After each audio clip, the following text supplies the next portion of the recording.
you doing today? Je suis Sophie Gras, je suis coach activatrice de l'authenticité.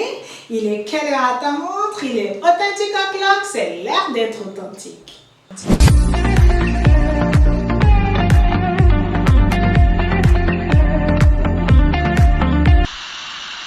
Authentic O'Clock, c'est un programme d'enseignement sur 21 jours, challenge 21 jours, qui sont un enseignement qui est basé sur les dynamiques de l'authenticité. Ma mission à moi, c'est simplement de rediriger ton regard à regarder vers vous, là, à l'intérieur, parce que l'authenticité se trouve en toi. Et donc hier, on a commencé la deuxième grande partie du programme de 21 jours, qui est basé sur l'authenticité. On a vu le premier point, on a défini c'est quoi le voyage vers l'authenticité. On a vu que c'était lié au 3D. Aujourd'hui, ce matin, on aborde le second aspect lié à l'authenticité qu'il est bon que tu saches, c'est quels sont les signes qui te prouvent que tu es en train de t'éveiller à l'authenticité. À tout de suite. Be authentique.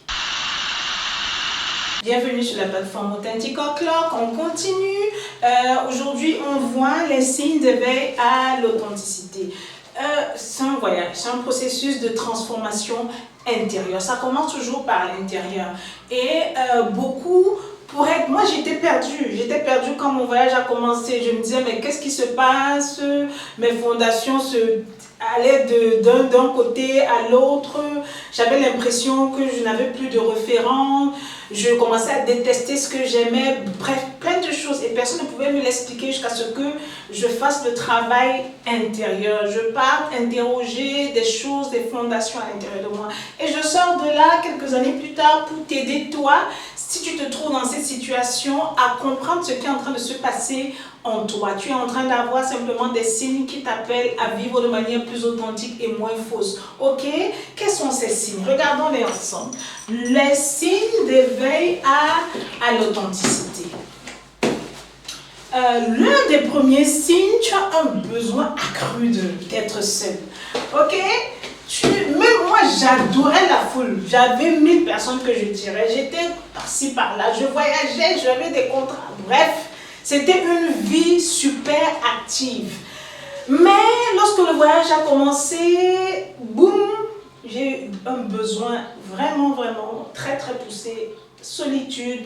La solitude qui va te mener à la méditation. Et la méditation qui va te pousser à des questions essentielles. Et essentiel, c'est pas seulement essentiel, mais existentiel de la vie. Souvent, c'est des questions auxquelles tu n'as jamais pensé. Ce sont le type de questions qui viennent lorsque tu assistes à un funérail. Tu te poses la question, c'est quoi la vie? Lorsque tu fais face, moi j'ai fait face à un divorce. Et le divorce m'a fait, mais je courais pour ça, j'allais pour ça. C'était quoi? C'est ça la vie, ça ne va pas donner le bonheur. Ok? Lorsqu'on fait face à la mort d'un être aimé, ce type d'événement brusque, brutal, rude, t'amène à avoir des questions existentielles. On a 7 questions clés qui doivent ressortir lorsque l'éveil à une vie supérieure t'appelle. Parce que l'authenticité, c'est une vie supérieure. Tout le monde aime vivre la vie normale à laquelle on est habitué, mais lorsque l'authenticité vient, c'est dire qu'il y a une autre vie. Et Sophie, et Délice, et Richard, il y a une autre vie. Réveille-toi de cette vie-là. La vie là que tu vis, c'est pas ta vraie vie, il y a une autre vie. Et c'est la vie authentique qui est une vie supérieure. C'est la vie qui est divine, qui t'appelle. Et tu vois, comme tu dois commencer à te poser des questions existentielles. Ne t'inquiète pas si c'est le cas pour toi. Certaines personnes vont te dire, quand tu commences à te poser des questions comme ça, et tu es devenu un philosophe, mais qu'est-ce qui t'arrive? Mais c'est comment? Tu ne vas plus en boîte parce que tu as le dégoût d'un certain nombre de choses. Ok, tu te calmes, tu es sur le bon chemin. Voilà 7 questions existentielles qui vont venir pour toute personne qui est appelée à une vie supérieure, une vie d'illumination, une vie autre que la vie normale. Je les donne. Qui est Dieu? Qui suis-je? Pourquoi est-ce que je suis sur la terre? Avec quoi est-ce que je suis venu?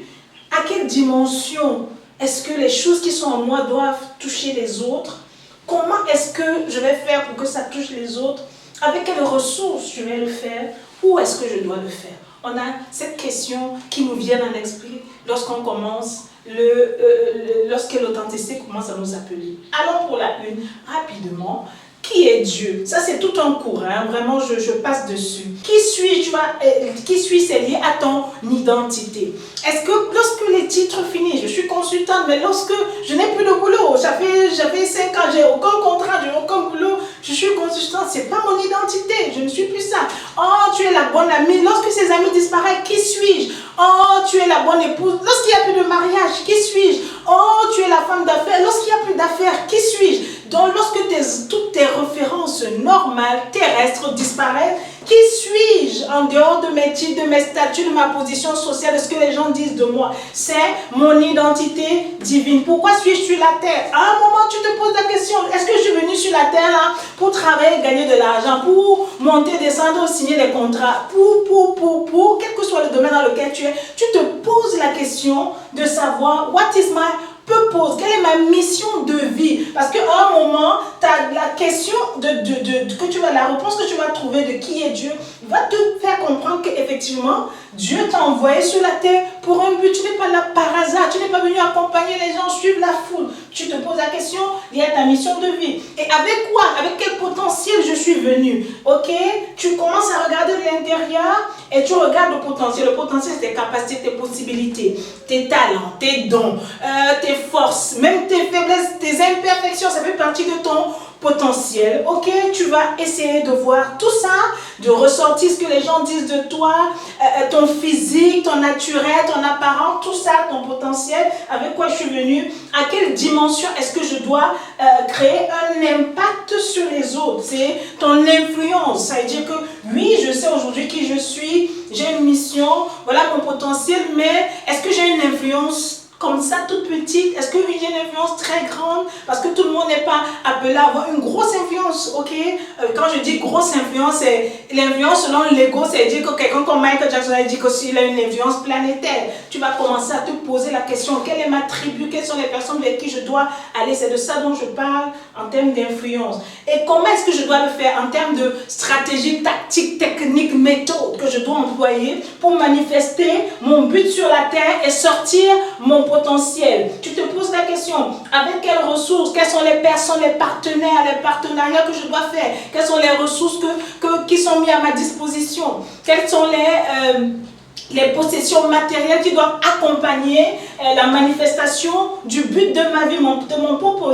Et où est-ce que je dois le faire? À quel lieu? Quel est le lieu géographique sur la terre? Où est-ce que je dois me manifester effectivement? Ton purpose peut avoir différents lieux géographiques. Aujourd'hui, c'est en Afrique. Demain, c'est en Amérique. Après, demain, voilà, ça peut bouger. Mais on se pose la question de souvent où? Mais ça doit commencer là où tu es et au moment présent. Ne pense pas qu'il faut que tu ailles en France. Il faut, je sais pas, que tu quittes de la France pour aller en Amérique latine pour que ta mission de vie commence. Non, elle commence déjà à partir du lieu où tu es. Donc, l'un des signes de l'authenticité va se résumer franchement aux questions existentielles, aux questions essentielles de la vie. Et le deuxième point, il y en a beaucoup, mais vraiment j'ai sorti des points clés. Le deuxième point, c'est que tu vas devoir faire face à d'énormes pertes. Là, ça va être d'énormes pertes. J'ai mis là parce que perte de vouloir faire semblant. Perte de tes amitiés, des pertes de tes attachements, perte de ce en quoi tu croyais. En fait, tu repars au tout, puisqu'il y aura des constructions, des branchements. Vous voyez, tous les deux là, ce sont des pertes en fait. Tu vas tout perdre, tu perds tes anciens repères. En fait, tu vas te perdre toi-même parce que tu dois te perdre pour te trouver. C'est ça l'authenticité, la base d'authenticité. Quelqu'un qui refuse de se perdre ne peut pas se trouver. Tant que tu ne te perds pas dans le faux toi, tu ne peux pas te trouver dans l'authenticité. Tu vas devoir te perdre et te laisser aller dans la perte. Il y a souvent, j'ai résisté, moi j'ai résisté longtemps, mais il y a toute forme de perte qui va se passer. Et à un moment, tu vas devoir let it go et t'accorder avec la dynamique de perte. Perte de l'ego, perte de ton envie de plaire, perte de vouloir faire semblant d'être qui tu es, perte de porter un titre qui résonne faux, ok? Perte de pouvoir mettre des masques de je suis, c'est moi qui gère, alors qu'au fond, il n'y a rien. Perte de vouloir faire croire aux gens que tu as de l'argent alors que tu n'en as pas. Perte de tes amis, perte des valeurs auxquelles tu croyais avant, auxquelles tu ne crois plus aujourd'hui. Perte de ton identité religieuse. Moi, je voulais être la bonne religieuse vue par tout le monde qui donne l'argent à gauche, à droite. Tu dois perdre tout ça. Tu dois te perdre dans ta fondation, tu dois laisser ta fondation être ébranlée pour pouvoir te trouver dans une catapultée dans une autre dimension qui est la dimension de l'authenticité. Ok? Il y a aussi la perte du jugement des autres. Tu ne juges plus trop les autres, puisque toi-même tu comprends ce par quoi tu es passé. Il y a beaucoup de dimensions de perte. Et un autre point qui est clé, c'est que tu vas commencer à t'accepter. Pas seulement t'accepter, mais t'accepter de manière radicale. Parce que lorsque tu t'éveilles l'authenticité, c'est quoi? Les choses qui sont liées à moi, je les accepte. Mon potentiel, j'accepte. Qui je suis, j'accepte. Qui j'ai compris que Dieu représente, la divinité reprend pour moi, j'accepte. À quelle dimension d'appel créer l'impact? Je peux être celle qui va créer l'impact juste dans mon quartier. Pour cette saison de ma vie, j'accepte. Je suis celle qui ne va pas créer l'impact planétaire, malgré tout l'ego, la grande ambition que j'avais. J'accepte. Comment la stratégie, c'est une stratégie qui est juste une comme ça, j'accepte. C'est une acceptation qui est radicale et tu n'as aucun point de culpabilité, de honte, mais tu le fais avec joie. Ok? Et si tu perds quelque chose, ça veut dire que tu entres également dans une dimension, une sphère où tu vas commencer à accepter de nouvelles références. Il y aura des gains. L'installation de nouvelles références, ça veut dire qu'il y aura de nouveaux gains. Et si tu as perdu quelque chose, il y a ta nouvelle conception de Dieu, ça va être une nouvelle référence pour toi. Le Dieu que tu voyais comme étant un Dieu éloigné. Moi je voyais un Dieu éloigné, un Dieu qui punissait, un Dieu qui avait besoin de mon argent, un Dieu qui avait besoin qu'on le supplie nuit et jour, un Dieu qui avait besoin qu'on soit sale. Toutes ces conceptions de la religion, j'ai fait un shift et il y a une nouvelle référence de comment je vois Dieu. Maintenant, je vois un Dieu de miséricorde, un Dieu de grâce, un Dieu qui n'a pas besoin de mon argent, mais un Dieu qui me demande de donner simplement pour l'avancement de son œuvre. Vous voyez, c'est très différent. J'ai une conception d'un Dieu qui fait grâce, un Dieu qui ne me condamne pas, un Dieu qui croit en moi, un Dieu qui me pousse au-delà de mes limites. Ma conception de Dieu a fait un shift et il y a une nouvelle différence. Qui suis-je? Je ne pense plus être la consultante, je ne pense plus être la femme d'affaires, je ne pense plus être la bonne amie. Je suis un être divin d'abord. Je suis aimé de Dieu d'abord. Donc, il y a un shift déjà à ce niveau-ci.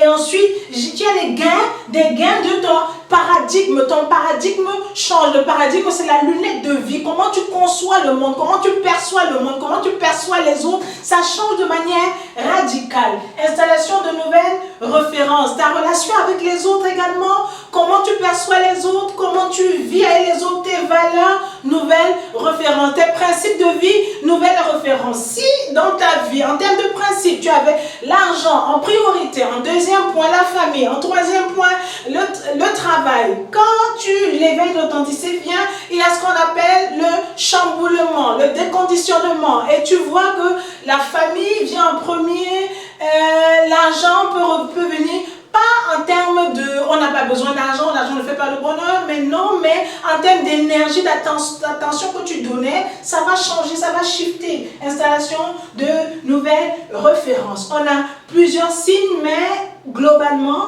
c'est les 4 points, en fait c'est 3, les questions existentielles, les pertes et puis les gains. Au milieu, le fait que tu t'acceptes et que tu grandisses en conscience de toi-même, sont les points que je ressors. Lorsque tu vois ces signes se passer, tu es sur le bon chemin. Je t'encourage, tu m'écris même en inbox.